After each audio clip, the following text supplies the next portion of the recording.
Buenos días, Iglesia. Cuando digo eso, ¿qué estoy diciendo? ¿A quién? ¿Qué es la Iglesia? ¿Y este edificio?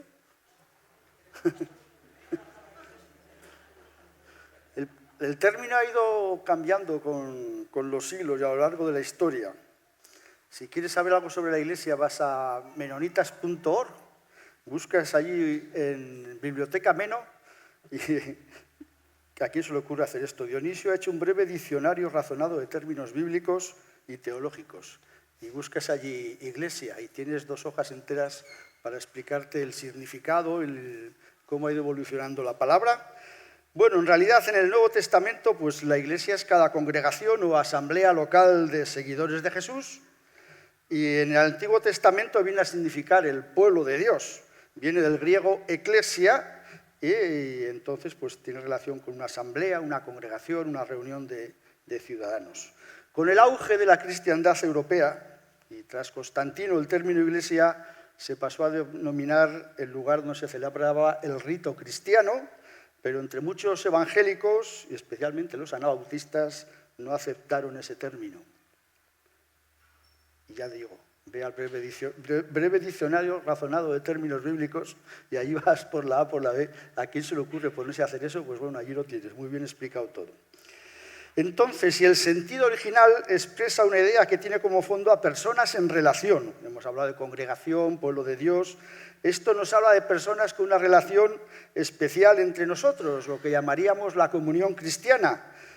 Por ejemplo, cuando Pablo escribe a la iglesia de Corinto, le dice: vosotros pues sois el cuerpo de Cristo y miembros cada uno en particular.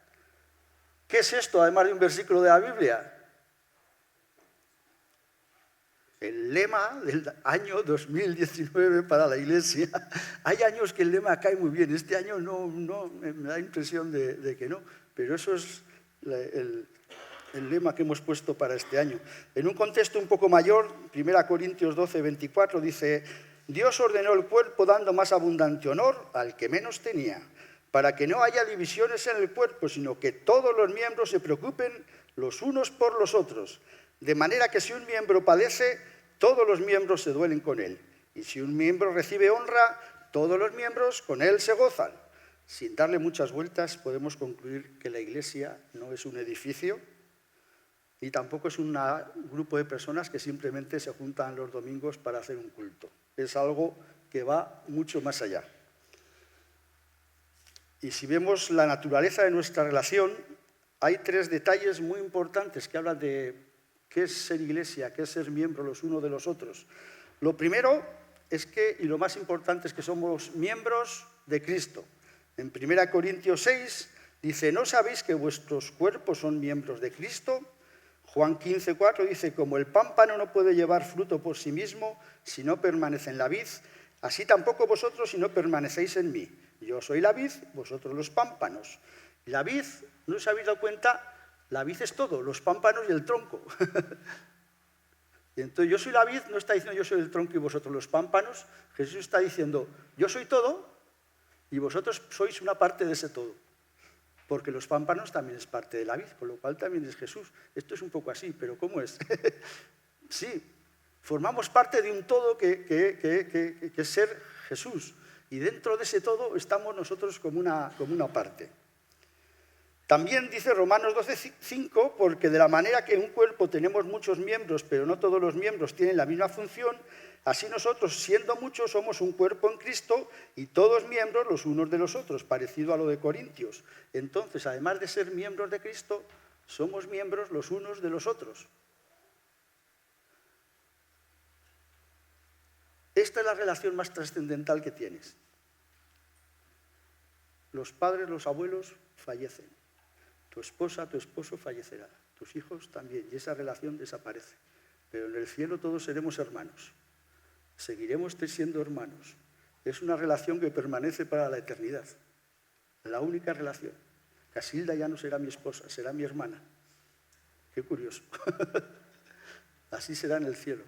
Pero esa relación de hermandad unos con otros es una relación eterna. Es seria, ¿eh? Si lo piensas, es serio. Parece que lo decimos así con toda naturalidad. No, somos hermanos. Pero oye, es una cosa que llega hasta la eternidad.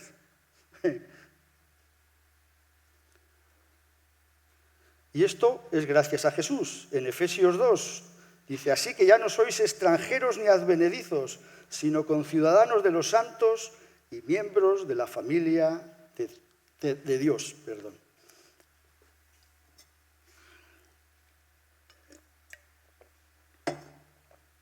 El domingo, después de la asamblea, me quedé afónico. He estado toda la semana mal de la garganta. Ayer tuvimos ensayo del coro. Hoy estoy cantando. Creo que estoy pidiendo un poco demasiado a mi garganta. Menos mal que Noemí me ha enseñado muchas cosas para saber cómo aprovechar la voz y no caer afónico como me pasaba antes muchas veces. Justo ahora entra por la puerta. En Juan 17, 20, 23, Jesús le pide a su Padre que los suyos sean uno. Pide por una unidad visible y manifiesta. ¿Crees que Dios escuchará la oración de su Hijo? Pienso yo que sí. Desde entonces el efecto de esta oración está actuando y tú y yo somos fruto de ella. Cuando Jesús empieza a orar ahí, en el Evangelio de Juan, hace una oración por los que aquí tiene, por los que luego vendrán. Nosotros somos fruto de esa oración de Jesús por el Padre. Al pasar a ser parte de Cristo, se deduce que pasamos a tener el mismo Padre y los que tienen el mismo Padre somos hermanos entre sí. Si es que esto, por donde cojas la Biblia, terminamos con lo mismo. No necesita mucha fundamentación. Así que somos miembros de Cristo, somos miembros los unos de los otros y somos hermanos. 3 cosas importantes a la hora de pensar en nuestra relación. John Westerhoff, ¿alguien lo conoce? Es un educador cristiano. Yo no sé si ha muerto, nació en 1933. Bueno, esto lo decía más o menos, creo que hacia el año 70. Necesitamos una comunidad más amplia que nos ayude en los momentos de necesidad, que nos ayude a conocer la voluntad de Dios para nuestras vidas, para ser perdonados y reconciliados, a fin de que podamos crecer en nuestra relación con Dios, con nosotros mismos, con nuestro prójimo y con el medio ambiente. Esta comunidad de fe no es un sueño idealista, sino la realidad a la que Dios nos está llamando. Para que nuestras iglesias institucionales sobrevivan y respondan a las necesidades de la gente de nuestro tiempo, tienen que transformarse en comunidades. La iglesia, el título de esta predicación es La iglesia es una comunidad. Y si no es así, no es iglesia. Y Westerhoff lo sabía muy bien ya en los años 70. La iglesia necesita proporcionar una calidad de vida y de experiencia esencialmente diferente de la vida en la sociedad. Al reflexionar sobre esta necesidad de ser comunidad, seguramente nos viene a la cabeza pues, los comienzos en el libro de Hechos, la forma como la iglesia en aquel contexto enfrentó una situación. Hechos 2:44. Todos los que habían creído estaban juntos, tenían en común todas las cosas, vendían sus propiedades y sus bienes y los repartían a todos según la necesidad de cada uno. Perseveraban unánimes cada día en el templo y partiendo el pan en las casas comían juntos con alegría y sencillez de corazón, alabando a Dios y teniendo favor con todo el pueblo. Y el Señor añadía cada día a la iglesia los que habían de ser salvos. El origen de esta comunidad les inspiró el Espíritu Santo, pero yo creo que muchos de los que estaban en Hechos formaban parte de la comunidad de Jesús. Y Jesús ya hizo una comunidad para desarrollar su ministerio. En Lucas 8 se dice cómo era este grupo. Dice, aconteció después que Jesús iba por todas las ciudades y aldeas predicando y anunciando el evangelio del reino. Lo acompañaban los 12 y algunas mujeres que habían sido sanadas de espíritus malos y de enfermedades. María, que se llamaba Magdalena, de la que habían salido 7 demonios. Juana, mujer de Chuza, intendente de Herodes, esto debe ser como un contable. Susana y otras muchas que ayudaban con sus bienes. Y viajaban juntos. Esta era la comunidad de Jesús. Era distinta a la comunidad de Hechos. ¿Por qué? Porque por el ministerio de Jesús, esta era una comunidad que tenía que vivir en precario, dispuestos a no tener nada, a viajar constantemente, a dormir donde pudieran, y tenían una bolsa en común, que también dice el Evangelio que la manejaba Judas. En esas circunstancias no adquirió la forma que adquirió en Hechos, porque ¿qué pasaba en Hechos? Pues que unos pocos días antes se habían convertido 3.000. Muchos de estos 3.000 con hambre de Dios, entiendo yo que se quedaron en Jerusalén. ¿Qué hacemos con 3.000 personas? Bueno, aunque 2.000 se fueran a su pueblo, digamos 1.000 personas. Hay que organizarnos de alguna manera. Pues venga, todo lo tenemos en común y lo que hay se reparte. En cada momento no hay por qué copiar, pero sí ese espíritu. La Iglesia es una comunidad. Y si no, no es Iglesia. Y Jesús lo hizo así. Formó una comunidad y a partir de esa comunidad desarrolló su ministerio. Y el grupo de Jesús variaba, porque 2 capítulos más adelante dice: después de estas cosas, el Señor designó también a otros 70, a quienes envió de 2 en 2 delante de él a toda ciudad y lugar donde él había de ir. Y estos 70, pues yo supongo que el grupo era cambiante, que de repente, vamos a Galilea, y 40 o 50 iban con él a Galilea. Pero luego llegaba a Galilea, algunos se quedaban allí, volvamos a Jerusalén, los 12 y las pocas mujeres. ¿Quién sabe? El grupo parece que... Pero siempre era una comunidad que vivía en precario, con las maletas hechas. Ni siquiera había maletas, pero por decirlo de alguna manera. Era un grupo nómada, sin arraigo, dispuesto a seguirle donde quisiera que él fuera. En el tomo dedicado a la historia de la historia menonita mundial, el tomo dedicado a Europa, hay algunos episodios muy interesantes de cómo este espíritu se manifiesta. Al hablar de los anabautistas en Prusia Occidental, esto creo yo que es ahora más o menos Polonia, ahí pegando a Alemania, conformaron, dice, un organismo social y religioso que abarcaba la totalidad de sus vidas. Normal, eran una comunidad. Un grupo religioso se transformó en una comunidad viva. Los resultados que obtuvieron fueron impresionantes. Lograron drenar los pantanos por medio de diques y canales. Por consiguiente, desapareció el brote anual de fiebre del pantano. Está buscando la fiebre del pantano y veo que se llama fiebre del pantano. O a la malaria, porque te pica el mosquito, pero también alguna gente llama fiebre del pantano una fiebre que pegan las sanguijuelas, que también suelen estar en los pantanos. Y así el territorio nuevamente se volvió habitable. Por mucho tiempo las tierras bajas se habían considerado improductivas debido a las constantes inundaciones. Posteriormente se convirtieron en tierras de cultivo fértil en las que los menonitas sembraban cereales y pastos. Un sitio donde nadie podía vivir, no se podía estar. Una comunidad trabajando juntos consiguieron hacer un vergel. El sentido de comunidad que tenían generó un sistema de bienestar ejemplar. Cada congregación mantenía un hogar de niños y un hogar de ancianos para los necesitados. Alrededor de 1620 se estableció un plan de seguro contra incendios basado en la ayuda mutua. Este fue el primer plan de su tipo en la historia económica moderna, no solo para ellos, sino para el mundo en general. Hasta ese momento los menonitas se habían ayudado mutuamente en caso de accidentes o incendios, y a partir de la instauración del seguro contra incendios, la ayuda entre vecinos se convirtió en una institución a la que cada miembro podía acudir sin tener que pedir ayuda una y otra vez.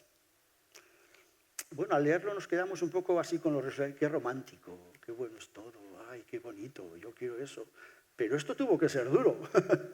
Llegar a esta región fría, inhóspita, los primeros años tuvieron que ser terribles.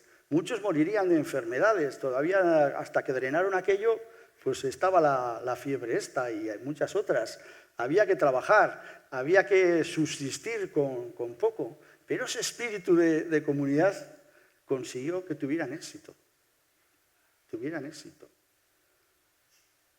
No nos quedemos solo en el romanticismo. No es fácil, requiere esfuerzo, requiere compromiso, requiere dedicación. ¿No? Tenemos ese libro que es una referencia para muchos de nosotros, de Juan Driver, Comunidad y Compromiso.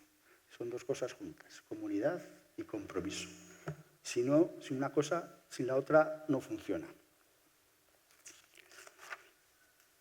Precisamente Juan Driver, este ejemplo ya lo he usado más veces porque a mí cada vez que lo leo me encanta, es como que lo vislumbro.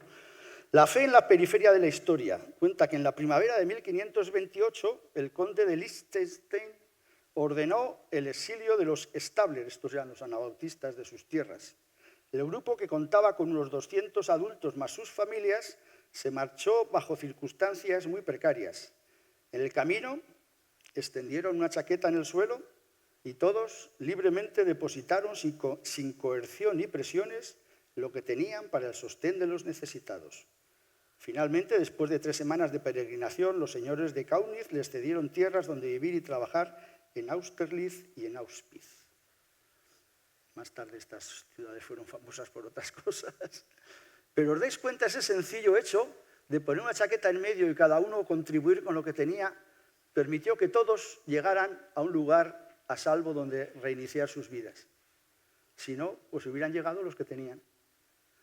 Pero claro, los que tenían poco, porque si sales en precario solamente había los que tenían muy poco y los que tenían poco.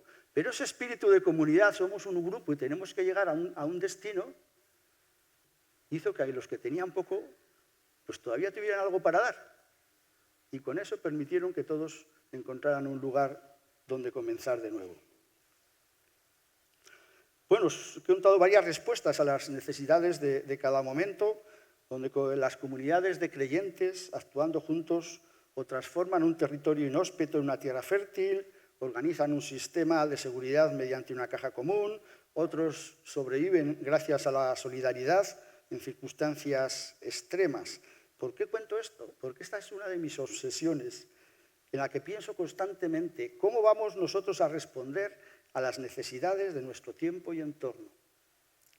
Y como vivimos en una ciudad, en una sociedad en opulencia, ya sé que luego tú estás diciendo, pues tú no sabes lo mal que me va a mí, tú no sabes, pero mira, si te comparas con el 80% de la población del mundo, si tienes algo de dinero en el bolsillo, zapatos de recambio, una casa, comes 2 veces al día,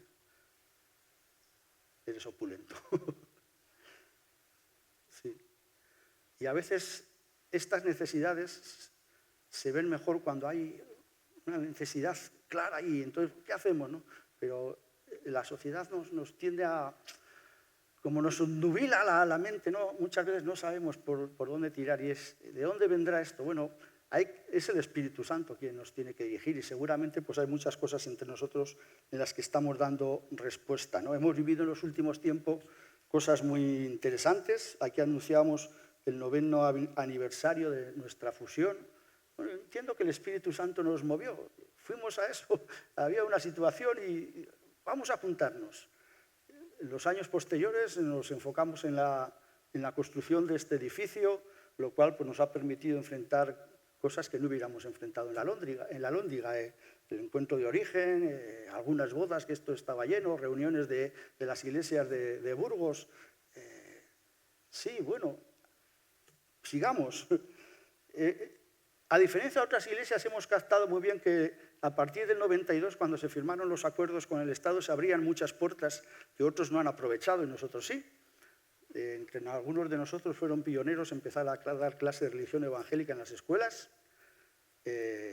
Bueno, el ministerio en la cárcel, antes de esto ya estaba funcionando, pero enseguida vimos que era muy interesante tener un capellán y que funcionara con toda libertad y con un equipo allí. Ahora el tema del hospital. Todavía no somos conscientes de las puertas que se nos abren con estas cosas y que no estamos cruzando, pues porque también tenemos las capacidades que tenemos, ¿no? Pero veo que muchas iglesias no se han dado cuenta de las opciones que tienen con esto.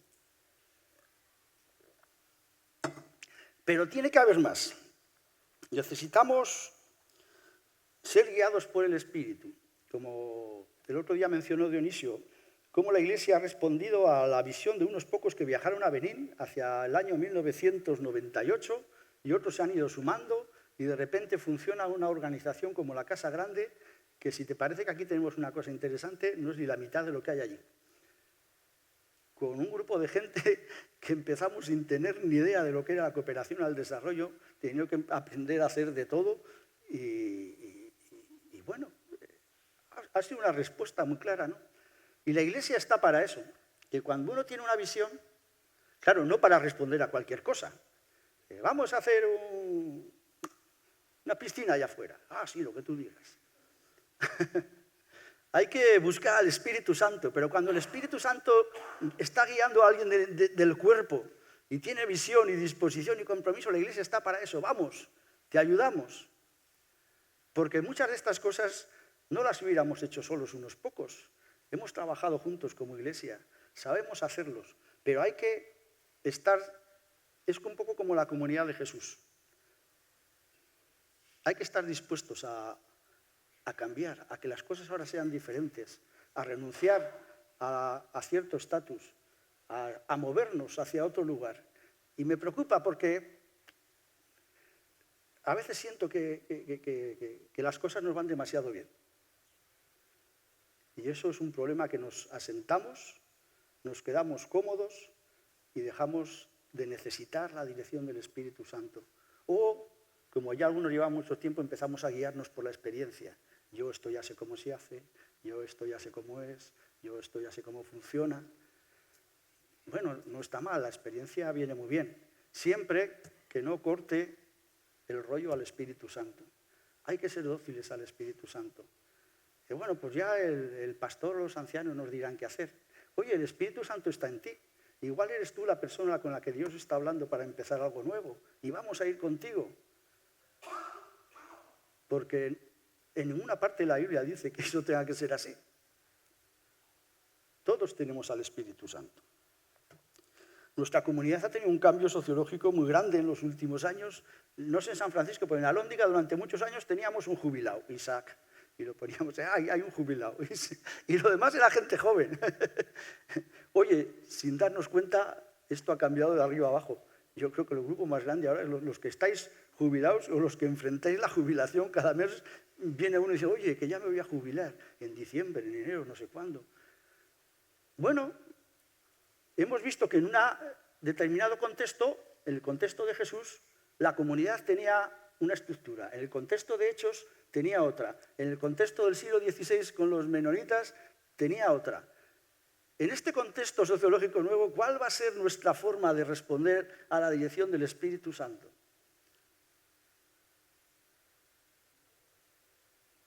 Hay que buscarle.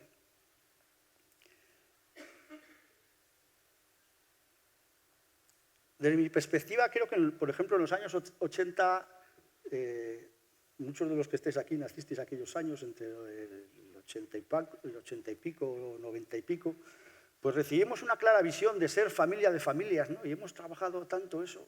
Salir juntos de vacaciones, salir los sábados al campo, organizar los grunis, organizar aquello. Había como una visión de decir, aquí hay una generación con la que tenemos que trabajar, ¿no?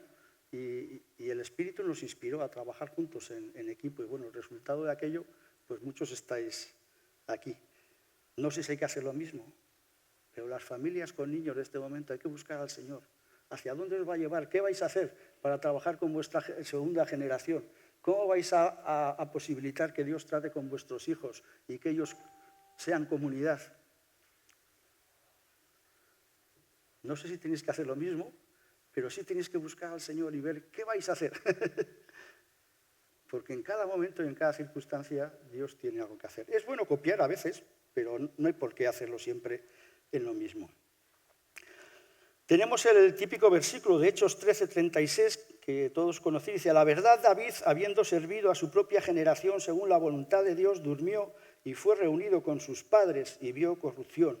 Esta pequeña frase, que David sirvió según la voluntad de Dios a su generación. Y luego ya se murió y su cuerpo se pudrió. Probablemente tendría David, se supone que unos 15, 16 años, cuando llegó allí el profeta Samuel y le ungió. Oye, si eres joven no pasa nada. También el Espíritu Santo trata con los jóvenes y el Señor llama a los jóvenes. Tenemos a Josué y Caleb. Sabéis que estos hombres, de todos aquel pueblo de Israel que andaba por el desierto, los únicos que entraron en la tierra prometida, porque fueron capaces de confiar en Dios y no dejarse amedrentar. Y decir, Dios ha dicho que entraremos y vamos a entrar. Pues ya eran maduritos estas personas, ¿eh? Habían salido de Egipto, llevaban 40 años por el desierto, pues luego un poco más adelante dice Caleb, creo que ya con 80 años pidió conquistar Hebrón, ¿no? No sé cuánto tiempo llevarían, pero entonces, bueno, pongamos que entraron en la tierra prometida con 60, 65 años. Enfrentaban la jubilación, más o menos de esa edad. Pablo, pues tendría, se calcula que unos 30 años, más o menos, cuando fue llamado por otro hermano mayor, Ananías, y confirmado para llevar la palabra de Dios a los gentiles, a sus 30 años. Aquí hay para todas las edades, para jóvenes, para maduritos, para gente en la Edad Media. Abraham, no digamos Abraham, debería tener unos 75 cuando Dios le dijo que iba a tener una descendencia tan grande como las estrellas del cielo. Todavía no tenía ningún hijo. Ya no enfrentaba la jubilación, más bien a los 75 enfrentas, yo qué sé, a hacer testamento. Cada uno somos responsables de estar atentos a la voz de Dios, porque Dios trabaja con todas las generaciones, con todas las edades y con todo tipo de personas. Jeremías, tú vas a Jeremías 1:6, Dios le llama y dice, ¡ay, que yo soy muy joven! Y a Dios, ¿qué más le da que seas joven? ¿Qué más le da? Dios trabaja con todas las edades. Puedes decir, a mí me falta, o yo ya me pasé, pues te equivocas. Tú también estás todavía activo, todavía puede Dios hacer cosas contigo. Tú todavía tienes que servir a tu generación. ¿Cómo vamos a ser una comunidad que transforme nuestro entorno, que aporte luz y dirección a nuestra generación despistada? Yo no lo sé, pero sí sé que tenemos que hacerlo.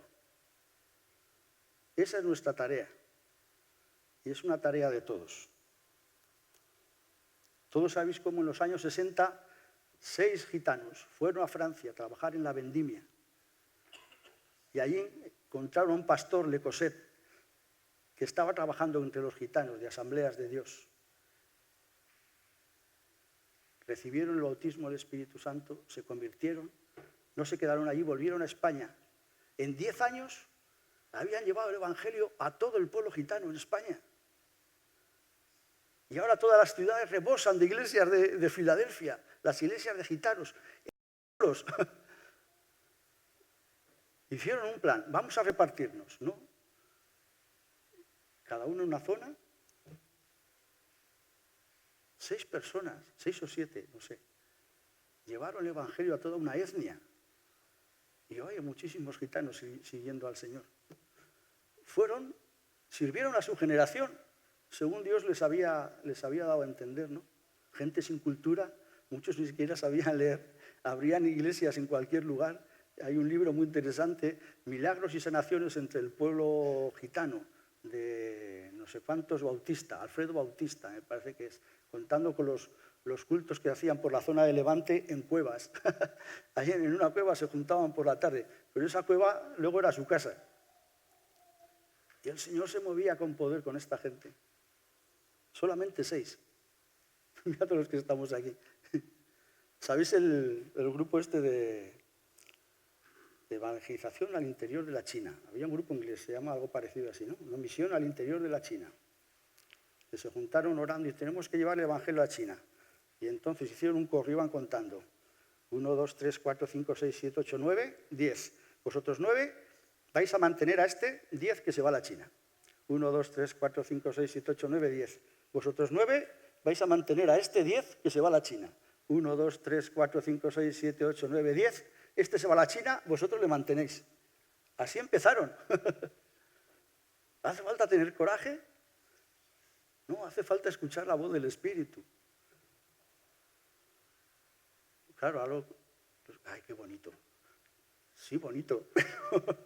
No solamente el que se va, pero entre los 9 que había allí, pues a ver cómo hacemos. Ahora tenemos que mantener una familia más, porque es igual, se iba con su familia. Bueno, no os voy a cansar mucho más. Hay que buscar al Señor porque nosotros estamos aquí para servirle en nuestra generación. Y nosotros somos iglesia, sí, pero la iglesia que no es este edificio, sino personas que tenemos una especial relación de comunión, porque si no, no somos iglesia, somos una peña o un club social o cualquier cosa así. Y tenemos un objetivo con esta relación especial que hay entre nosotros, pues es extender el reino de Dios en nuestra tierra, como cantamos en nuestra visión. Así que si queremos ser iglesia, tenemos que ser comunidad, y si no, no lo somos. Buscad al Señor, busquemos juntos al Señor. Amén.